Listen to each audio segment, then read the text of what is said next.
Welcome to ராக்லான்ஸ் kitchen. இன்றைக்கி நம்ம ஒரு ஸ்பெஷலான ஸ்வீட் ரெசிபி மைசூர் பாக்கு. இந்த மைசூர் பாக்கை நம்ம ரெண்டு விதமாக செய்யலாம். ஒன்று கீ போட்டே செய்யலாம், இன்னொன்று ஆயில் வச்சும் செய்யலாம். நான் இன்றைக்கி உங்களுக்கு கீயும் ஆயிலுமே வச்சு நான் செஞ்சு காட்ட போகிறேன். இது ரொம்ப டேஸ்டான சுவையான மைசூர் பாக்கு. இந்த மைசூர் பாக்கு நம்ம எப்படி செய்யலான்னு பார்க்கலாம் வாங்க. இந்த மைசூர் பாக்கோட இன்க்ரீடியன்ஸை என்னோடய டிஸ்கிரிப்ஷன் பாக்ஸில் கொடுத்துருக்கேன். அதில் போய் நீங்கள் பார்த்து செஞ்சுக்கலாம். நீங்கள் மறக்காமல் சப்ஸ்கிரைப் பண்ணிக்கிங்க, கூடவே பெல் ஐக்கானை ப்ரெஸ் பண்ணிக்கிங்க. ஃபஸ்ட்டு நம்ம இதுக்கு ஒரு மைசூர் பாக் ட்ரே எடுத்துக்கலாம். அதில் எல்லா பக்கமும் நல்லா ஆயில் அப்ளை பண்ணிக்கலாம். நான் இது ஃபஸ்ட்டு நான் அப்ளை பண்ணி வச்சிடுறேன். நம்ம கீ வேணாலும் யூஸ் பண்ணலாம், இல்லை ஆயிலோடு யூஸ் பண்ணிக்கலாம். இப்போ நான் நல்லா அப்ளை பண்ணி வச்சுட்டேன். இது நம்ம தனியாக எடுத்து வச்சுருவோம். இதுக்கப்புறம் நம்ம இன்க்ரீடியன்ஸ் பார்த்துடலாம். கடலை மாவு 1 கப்பு, சர்க்கரை 1½ கப்பு, ரீஃபண்ட் ஆயில் 1/2 கப்பு நெய். நம்ம அதுக்கு செய்யறதுக்கான ஒரு ட்ரே. இப்போ நம்ம கடாயை ஒரு அடுப்பில் வச்சு அதை நம்ம ஸ்டவ் ஆன் பண்ணி லோ ஃப்ளேமில் வச்சுக்கலாம். இதுக்கப்புறம் நம்ம வச்சுருக்க கடலை மாவு இதில் ஆட் பண்ணிடலாம். இப்போ நம்ம இதை லேசாக வறுத்துக்கலாம்.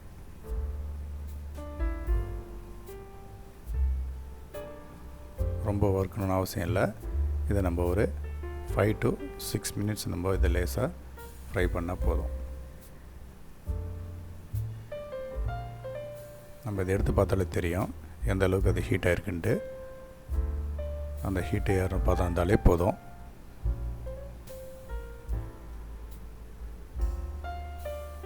இப்போ இதை ஸ்டவ் ஆஃப் பண்ணி நம்ம தனியாக எடுத்து ஆற வச்சிடலாம். இதுக்கப்புறம் நம்ம ஒரு கடாய் எடுத்து நம்ம வச்சுருக்கிற கீ இதில் ஆட் பண்ணிக்கலாம்.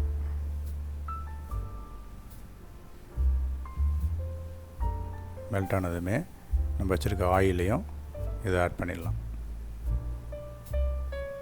இதை நம்ம ஒரு பக்கம் ஹீட் பண்ணிக்கலாம்.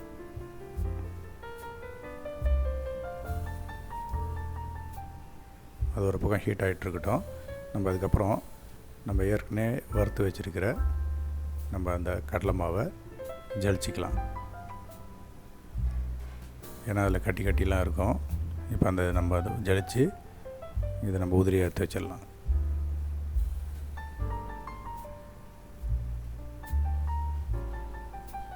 பாருங்கள், நல்லா பவுடராக வந்துடுச்சு. இதுக்கப்புறம் நம்ம அடுப்பில் ஒரு கடாய் வச்சு லோ ஃப்ளேமில் வச்சு நம்ம சர்க்கரை ஆட் பண்ணிக்கலாம். இந்த சர்க்கரை முழுகிற அளவுக்கு தண்ணி ஊற்றி நம்ம இதை பாவாக காய்ச்சிக்கலாம். இப்போ நான் உங்களுக்கு இதை பாவு காய்ச்சி காட்டுறேன். எந்த அளவுக்கு நம்ம பாவு எடுக்கணுன்ட்டு இதை நீங்கள் பார்த்துக்குங்க. நம்ம இந்த மைசூர் பாக்கு இந்த மாதிரி ஸ்வீட் செய்கிறதுக்கெலாம் முக்கியமாக இந்த பாவு தான். நம்ம இப்போ செக் பண்ணி பார்த்துக்கலாம். இதை எடுத்து நம்ம இப்போ டச் பண்ணி பார்த்தோம்னா ஒரு கம்பி பதம் வரணும். இன்னும் எதுவும் வரல. நம்ம திரும்ப காய்ச்சிக்கலாம். இப்போ பாருங்கள், ஒரு கம்பி பதம் வந்திருக்கு. இந்த பதம் நம்ம இப்போ வந்தால் போதும். இந்த சமயத்தில் நம்ம வறுத்து வச்ச கடலை மாவை இதில் கொஞ்சம் கொஞ்சமாக ஆட் பண்ணி இதை மிக்ஸ் பண்ணிக்கலாம்.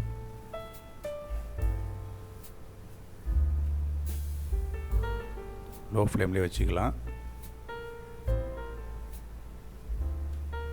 நம்ம கைவிடாத இதை கிண்டிக்கிட்டே இருக்கணும்.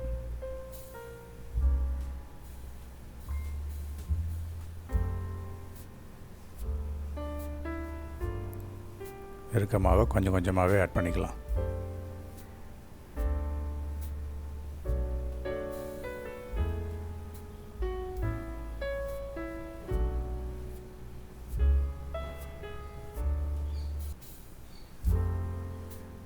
இதே மாதிரியே எல்லா மாவையும் நம்ம போட்டு நல்லா பரட்டிக்கலாம்.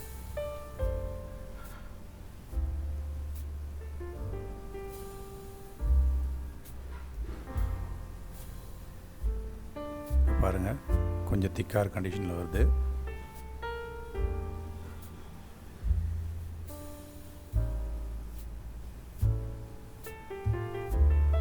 கரெக்டான பதத்துக்கு நம்ம கிண்டியாச்சு. இந்த சமயத்தில் நம்ம ஒரு பக்கம் ஹீட் பண்ணி வச்சுருக்கோம் ஆயிலை. அந்த ஆயிலை நம்ம இதில் ஒரு கரண்டியாக கொஞ்சம் கொஞ்சமாகவே ஆட் பண்ணி இந்த மாதிரி நம்ம பரட்டிக்கலாம்.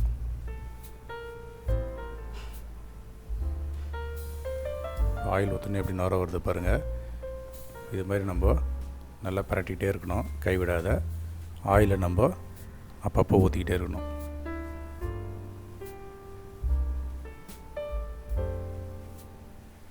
இதே மாதிரியே இருக்கிற எல்லா ஆயிலையுமே கொஞ்சம் கொஞ்சமாக ஊற்றி நம்ம இதை கிண்டி விட்டுக்கிட்டே இருப்போம், கைவிடாத.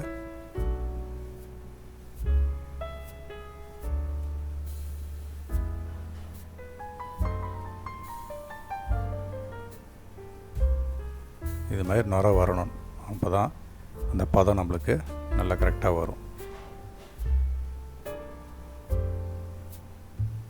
இப்போ நம்ம ஸ்டவ் ஆஃப் பண்ணிடுவோம். இந்த ஹீட்டே போதும். இந்த ஹீட் வச்சு நம்ம இருக்கிற எல்லா எண்ணெயும் இதில் ஊற்றி நம்ம வந்து நல்லா பரட்டிக்கலாம். நான் ஏற்கனவே உங்களுக்கு சொல்லியிருக்கிறேன், இது வந்து 2 விதத்தில் செய்யலான்ட்டு. ஒன்று கீ மட்டுமே யூஸ் பண்ணி செய்யலாம், இல்லை ஆயில் மட்டுமே யூஸ் பண்ணி செய்யலாம். நான் இதுக்கு ஆயிலும் கீயுமே சேர்ந்து செய்கிறேன். நீங்கள் கண்டிப்பாக வீட்டில் ட்ரை பண்ணி பாருங்கள். பண்ணி பார்த்துட்டு உங்களோட கமெண்ட் பாக்ஸில் கொடுங்க.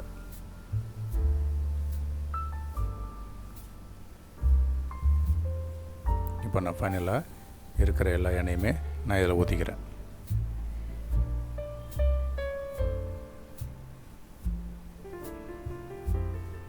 இந்த பொங்கி வருது பாருங்கள், இது மாதிரி பக்குவமாக இது மாதிரி வரணும் அந்த ஸ்டேஜில். இப்போ நம்ம இது கரெக்டாக வந்துடுச்சு. நம்ம இதை ஆஃப் பண்ணி நம்ம எண்ணெய் தடவி வச்சுருக்க ட்ரேயில் இதை கொஞ்சம் கொஞ்சமாக இதை ஃபஸ்ட்டு ஆட் பண்ணிடலாம். இதை அப்படியே லேசாக தட்டி விட்டு எல்லாம் ஈவன் படுத்திக்கலாம்.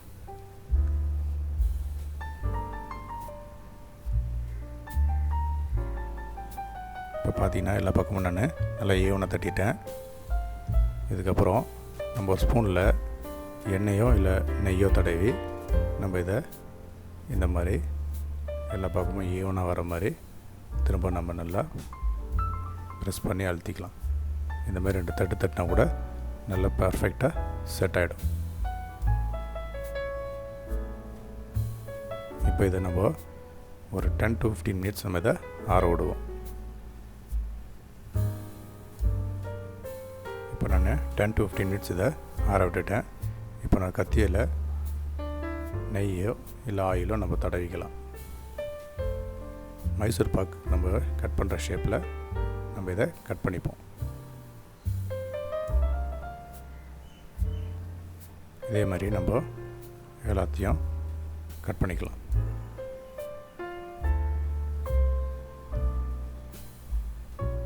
இப்போ நம்ம சென்டராக கூட கட் பண்ணிடலாம். நம்ம இதை ஒரு 5 to 6 ஹவர்ஸ் நம்ம ஆற வச்சு இந்த மாதிரி நம்ம செப்பரேட்டாக வெளியே எடுத்து ஒரு ட்ரேயில் வச்சிடலாம். இப்போது மைசூர் பாக்கு ரெடி. நீங்களும் இந்த மைசூர் பாக்கு ரெசிபியை செஞ்சு பார்த்து உங்களுக்கு பிடிச்சிருந்துச்சுன்னா என் சேனலுக்கு லைக் பண்ணுங்கள், சப்ஸ்கிரைப் பண்ணுங்கள், மறந்துடாமல் பெல் பட்டனை ப்ரெஸ் பண்ணுங்கள். இனி வரும் சமையலில் சந்திப்போம். ராக்லன்ஸ் கிச்சன். தேங்க்யூ.